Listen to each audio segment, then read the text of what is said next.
Bonjour et bienvenue dans cette 4e édition du CMD. En espérant que les partiels ne soient plus qu'un lointain souvenir, nous vous souhaitons une bonne année. Et pour bien commencer celle-ci, nous allons vous présenter à travers une interview l'association AIC du DUT Infocom.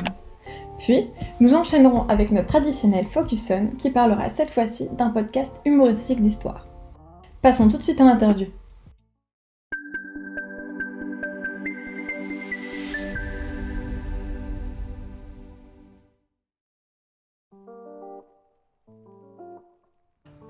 Du coup, moi je m'appelle Dorian, bonjour.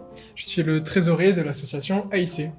Et moi je suis Zoé Charrier, donc je suis la vice-présidente de l'AIC. L'AIC c'est l'association Infocom de l'IUT de Dijon. L'association regroupe des étudiants de tout le département Infocom.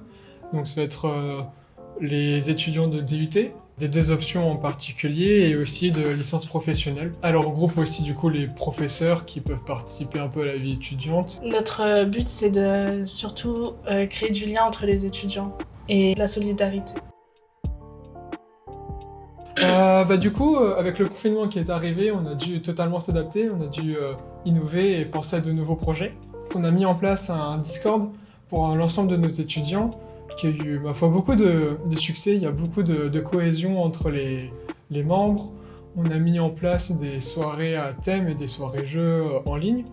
Très récemment, on a mis en place une campagne de témoignages par rapport à la voix des étudiants avec le confinement. Et ce qu'on aimerait mettre en place par la suite, ce serait peut-être plus de temps de cohésion entre les premières années et les deuxièmes années. Et par la suite, on aimerait peut-être mettre en place la Magique, qui est la journée internationale de l'Infocom dans l'année qui arrive. Donc le DUT il se fait en 2 ans, il est composé de 2 options, soit métier du livre et du patrimoine, soit information numérique des organisations. La différence avec la licence, c'est qu'en DUT, on fait beaucoup de TD et de TP essentiellement. On fait très peu de cours magistraux. On fait beaucoup d'activités avec des professionnels qui sont directement du métier de la communication ou de l'information en général. On va faire beaucoup de projets en groupe, c'est globalement ce que l'on fait. Donc le DUT deviendra un BUT à partir de l'année prochaine, il se fera en 3 ans au lieu d'être en 2 années. C'est bon ? Ouais, c'est bon. Ok. Donc n'hésitez pas à nous suivre sur les réseaux sociaux, nos réseaux s'affichent juste ici. N'hésitez pas à nous suivre sur les réseaux sociaux qui s'afficheront juste ici, et puis on vous dit à bientôt.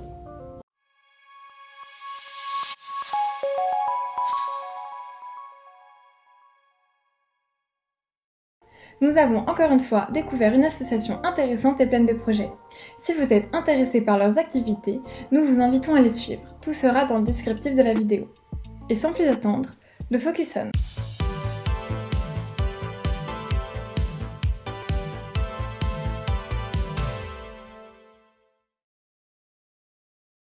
Bon, on est d'accord, 2020 c'était vraiment pas ouf comme année. Mais rassurez-vous, l'humanité a connu bien pire. Et ça, Charles Beauchesne va vous l'expliquer. Yeah. What's up, bitches?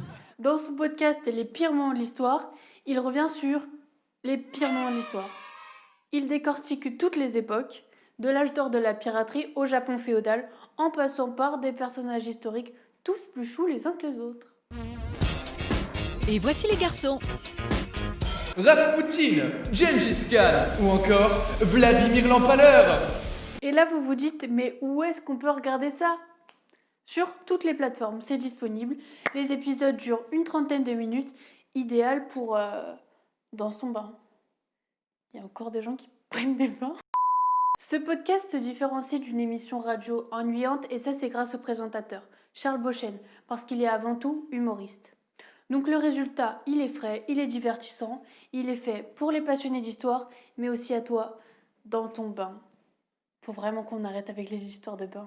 Les ninjas, ou encore shinobi, comme on les appelait, étaient des experts de toutes les affaires impropres à l'honneur d'un samouraï. Et c'est principalement pour ça que les samouraïs avaient besoin d'eux. Comme chez les samouraïs, il y avait des femmes dans les rangs des ninjas, puis elles étaient vraiment cool. Elles avaient genre des lames cachées dans leurs cheveux sous forme de peigne pour te tuer pendant des relations sexuelles. Il faut croire que j'aime ça.